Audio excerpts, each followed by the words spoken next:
नमस्कार दोस्तों, कैसे हैं? आशा करते हूँ अच्छे होंगे।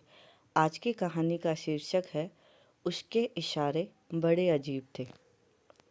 दिल्ली जितनी रफ्तार से यह शहर चलता है, उतनी ही थमी थमी सी जिंदगी है यहाँ की। इन लोगों को देखकर ऐसा लगता है जैसे इन्हें इंतज़ार है किसी के आने का।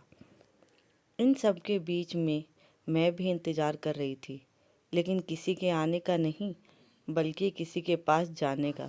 अब मेरे मन में थोड़ी सी भी उलझन नहीं थी, बस इंतज़ार था उससे मिलने का।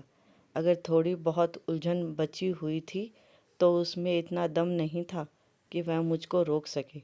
मुझे लग रहा था कि मैं चिल्ला चिल्ला कर सारी दुनिया से कह दूं कि मुझे उससे प्यार हो गया है और कल उससे इजहार करने वाली हूँ। पर बताऊँ तो कैसे? काश मेरी कोई छोटी बहन होती या फिर कोई दोस्त जिससे मैं अपने मन की बात कह पाती। मेरा मन किया कि मम्मी को बता दूं, लेकिन मेरी उलझन तब और बढ़ गई जब मुझे ख्याल आया कि अगर उन्हें पता चला तो वह मुझे घर से बाहर भी नहीं निकलने देंगे। उन्होंने गांव जरूर छोड़ा था, लेकिन वहाँ के विचार नहीं। वैसे भी पापा मम्मी इन चीज़ों में कहाँ विश्वास रखते हैं और मेरी कहाँ सुनने वाले थे।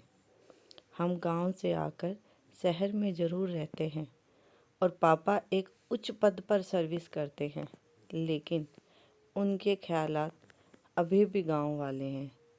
मैं यही सोचकर डर जाती हूँ, लेकिन करूँ तो क्या करूँ? अपनी लव स्टोरी किसके साथ शेयर करूं? आखिर किसके साथ शेयर करूं? लेकिन मैं उसे भुला भी तो नहीं सकती हूँ, क्योंकि उसको इतना पसंद जो करती हूँ। खैर छोड़िए, यह उलझन दिमाग में लिए मैं अपने कमरे में आ गई और अपना हेडफोन लगाकर अपने कमरे में गाने सुनने लगी और डांस करने लगी। कुछ समय हुआ ही था, तभी थोड़ी देर में दूसरे कमरे से आवाज़ आई।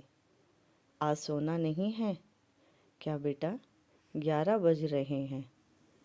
सुबह कॉलेज नहीं जाना है क्या? लेकिन आज मेरे कदम कहाँ रुकने वाले थे। इतनी खुशी जो हो रही थी कि शब्दों में बयां करना मुश्किल था। मैंने नाचते हुए ही कहा, हाँ मम्मी, बस सोने ही वाली हूँ, आप सो जाइए। अगर आज मेरे कोई नाचने का मजाक भी उड़ाता तो भी मुझे आज कोई परवाह नहीं थी। अभी भी मैं नाच ही रही थी, तभी पानी की तेज बूंदें मेरे चेहरे से आकर टकराई और मुझे आंखें खोलने पर मजबूर कर दिया।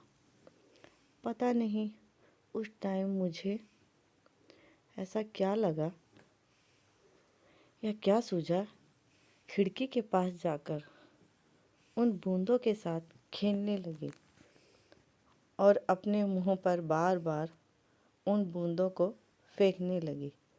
इतने में पता नहीं मेरे मन में क्या आया, खिड़की बंद की और अपनी डायरी निकालने, जहाँ पर मैं अपने बारे में लिखती थी।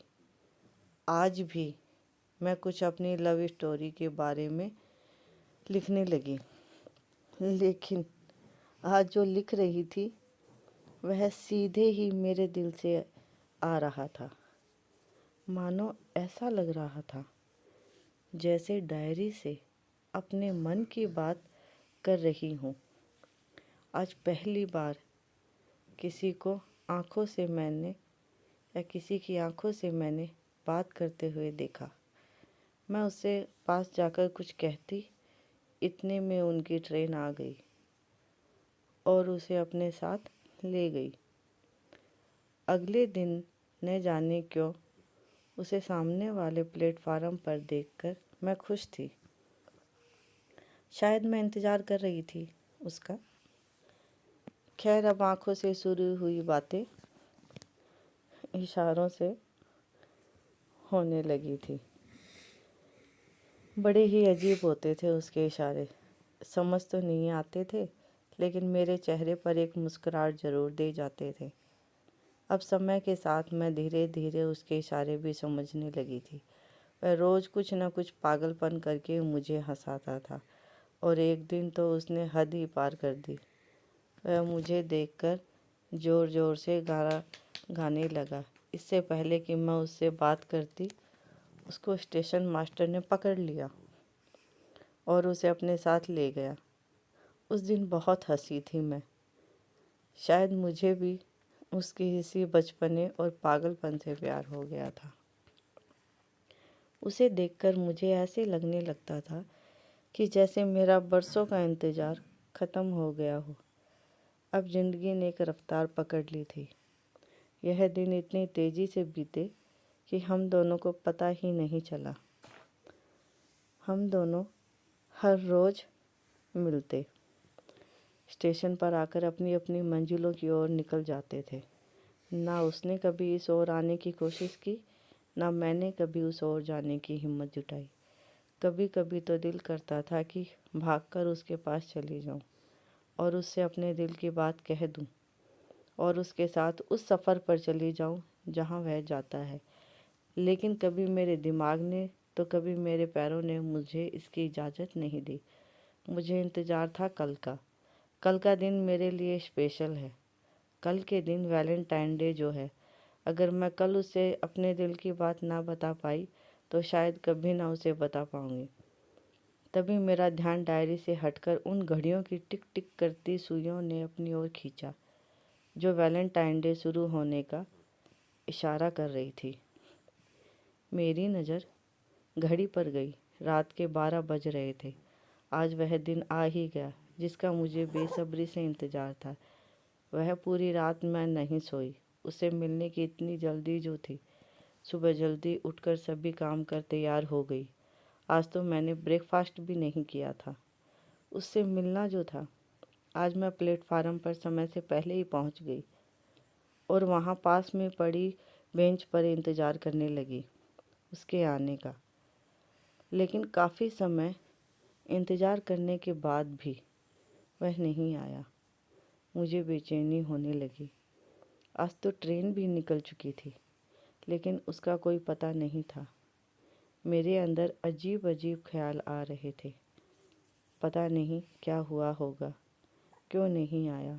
वहाँ काफ़ी समय इंतज़ार करने के बाद मुझे अंदर से रोना आ रहा था।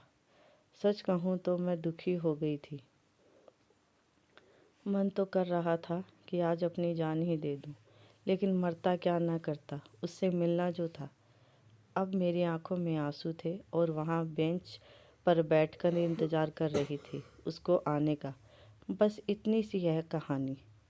अगर आपको यह कहानी पसंद आई है तो प्लीज़ लाइक करें, शेयर करें एंड सब्सक्राइब करें। कमेंट ज़रूर करें। कहानी सुनने के लिए बहुत बहुत आपका धन्यवाद।